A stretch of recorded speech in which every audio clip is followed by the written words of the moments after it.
So we're coming back to the summer split here in the EULCS with Fnatic returning from MSI. Now, they should be pretty happy with the performance at MSI, making it all the way to the semi-finals, but I know they're disappointed.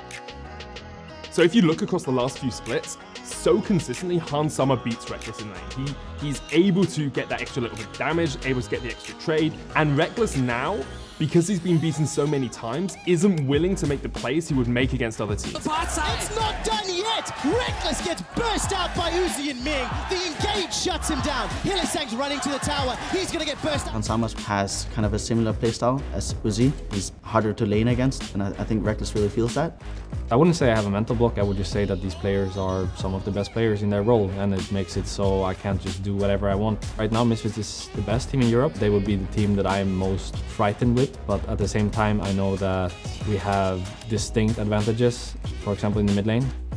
When you look at Misfits, one of the key changes that they made coming into Spring Split was bringing Senkux into that mid lane, and he has been a disappointment. He has not really performed anywhere near the EU mids that we know. Caps, on the other hand, has just continued to grow, whereas Senkux, even over the last few splits, hasn't really developed from when he started off on Splyce.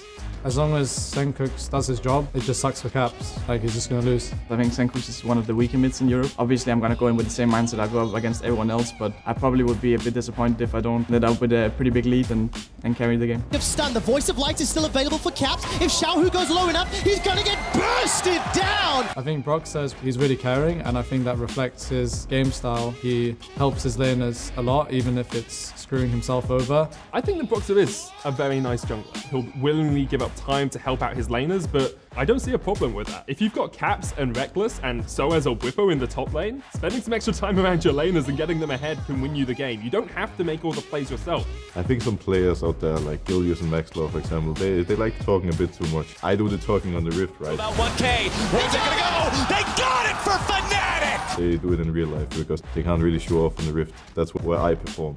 Pull it off here again. TP coming in. Flash was looking to oh man! He does it! Brock's the hero of Fnatic! We are supposed to be so much better than Misfits as a team, so it shouldn't even matter how my matchup goes. It should just matter how well I function within my team.